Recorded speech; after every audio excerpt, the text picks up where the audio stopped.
feel like giving up. You know it's you.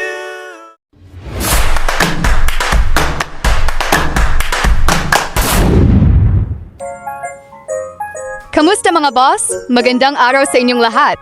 Welcome sa aking munting channel na may kantahan at masarap na kwentuhan, ang Kanta Kwento.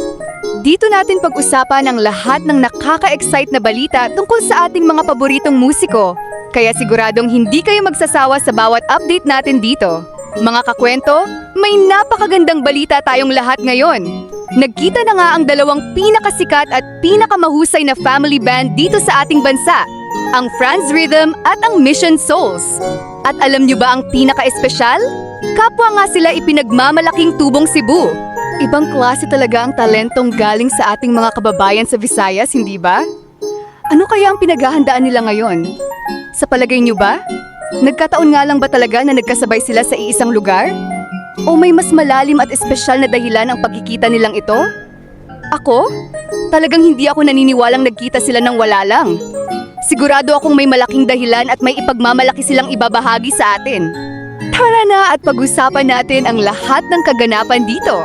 Pero bago tayo tuluyang sumabak sa ating kwento, kung bago ka pa lang dito at hindi pa nakasali sa ating pamilya, hihilingin ko po muna ang inyong tulong at suporta. Huwag kalimutang pindutin ang like button bilang pagkilala sa ating pagsisikap at subscribe na rin para laging updated sa bawat bagong video. I-click nyo rin ang bell icon para maunahan kayo sa bawat upload. Huwag din kalimutang sundan at i-like ang ating Facebook page. Doon din kami nagbabahagi ng karagdagang detalye at update. At isa pa, pakikomento mo rin dito sa ibaba mga kakwento kung taga saan ka. Gusto kong makita kung gaano kalawak at gaano kalayo ang nararating ng ating kwento at ng ating pamilya dito sa Kanta Kwento. Maraming salamat sa inyong lahat. Balik tayo sa napakagandang balita. Sina Neisha, Stacy at Chen Neishas kasama sina Char, Dodds at Ice. Talagang sigurado ako na isang malupit at hindi malilimutang cover collaboration ang ipanggugulat nila sa ating lahat sa mga susunod na araw. Kaya naman mga tagahanga, maghanda na tayo. Ibukod na ang oras at siguradong hindi tayo bibiguin ng dalawang grupong ito. Handa na ba kayo para sa kanilang ipapalabas? At alam nyo ba, naiisip ko rin, napakagandang ideya na pwedeng maging front act o pambungad na pagtatanghal ang Franz Rhythm para sa mga parating na malalaking concert ng Mission Souls. At syempre, ganun din naman ang pwedeng mangyari. Kung sakaling magkaroon ng sariling konsyerto ang Franz Rhythm, siguradong bagay na bagay ding maging panauhin ng Mission Souls. Isipin nyo, magkakasama sila sa iisang entablado. Talagang pasabog ang ganap na iyon. Sa palagay nyo naman, anong kanta o anong uri ng tugtugin ang pinakabagay na tutugtugin ng parehong banda para sa kanilang proyekto? Magkakaroon kaya sila ng kanya-kanyang paboritong awitin na pag-uusapan? O baka naman may napili na silang awiting alam nilang magugustuhan nating lahat? Panigurado, kahit ano pa man ang mapili nila, kahit luma man o bago, siguradong magiging sobrang ganda at talagang pasabog ito para sa lahat ng tagahanga ng Franz Rhythm at Mission Souls. Para sa akin, bagay na bagay sa kanila ang mga ballad, pop rock, at mga awiting pag-ibig. Alam kong dito magkakasundo at magsasalubong ang kanilang estilo at genre. At sigurado akong may isa sa kanila na handang mag-adjust para mas maging perpekto ang kalalabasan ng kanilang proyekto. At alam niyo ba kung ano ang pinaka-inaabangan ko? Baka dito na rin tuluyang matuloy ang matagal ko nang hinihintay at pinapangarap. Ang kanilang sabayang cover ng sikat na Hotel California.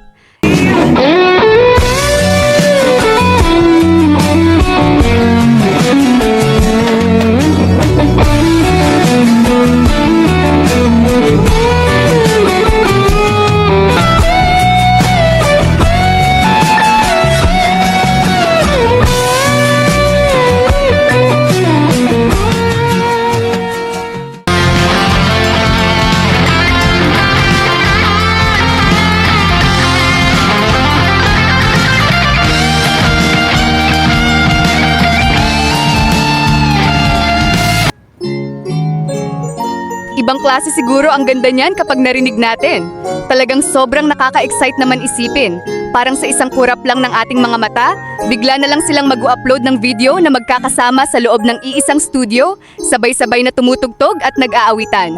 Parang nasa harap na natin sila habang pinapanood at pinakikinggan ang bawat nota ng kanilang musika. Ang ganda ring mensahe ng pagkikita at pagtutulungan nilang ito. Ipinapakita lang nito na kahit minsan ay hindi natin maiiwasan ang pagkukumpara. Minsan nga ay may mga nagtatalo pa kung sino ang mas magaling.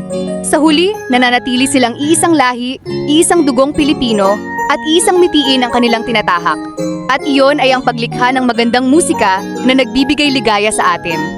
At higit sa lahat, dito na rin siguro tuluyang matatapos at mapuputol ang bahagyang pagtatalo ng ilan sa kanilang mga tagahanga sa comment section.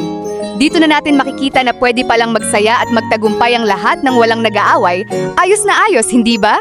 Kaya naman sobrang sarap lang talaga sa pakiramdam bilang tagahanga na makita silang nagsasama at nagtutulungan. Isipin nyo, makikita natin sa iisang video si Neisha at Chen na sabay na nagigitara sa sabayan ng napakagandang pag-awit ni Stacy kasama si Chen. Naroon din ang sabay na pagpalo ng dalawang batang drummer na sina Ice at Dodds. Ang galing nilang tignan habang tumutugtog. Habang si Nasus naman ay magbabass guitar at si Char naman ang magka-keyboard. Kumpleto at perpekto ang formasyon.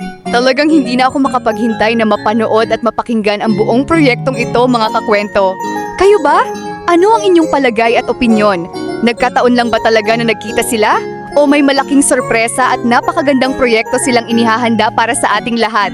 Anong kanta ang gusto niyong kantahin nila ng sabay-sabay? Ibahagi niyo naman ang inyong mga hula at opinyon dito sa ibaba. Pwede nating pag-usapan at pagtawanan ito sa comment section. At muli, bago tayo magtapos, kung bago ka pa lang dito sa ating channel, huwag kalimutang pindutin ang like, subscribe, at i-click ang bell icon para laging updated. Suportahan din natin ang ating Facebook page. Pakikomento ulit kung taga saan ka para makita natin kung hanggang saan na ang nararating ng ating kwento. Maraming salamat sa inyong oras at suporta. Hanggang sa muli nating pagkikita dito sa Kanta Kwento. Ingat kayong lahat!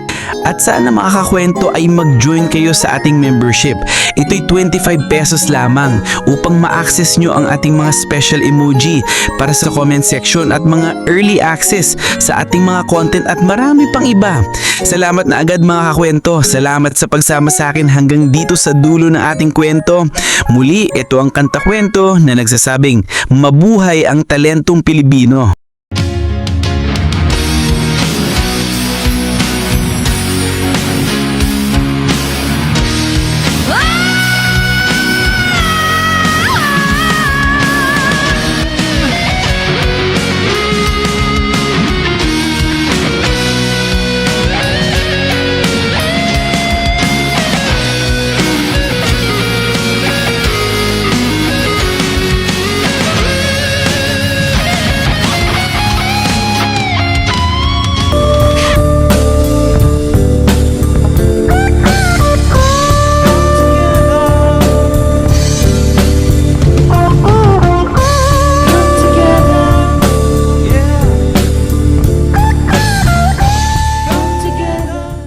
Kanta kwento, sabay-sabay tayong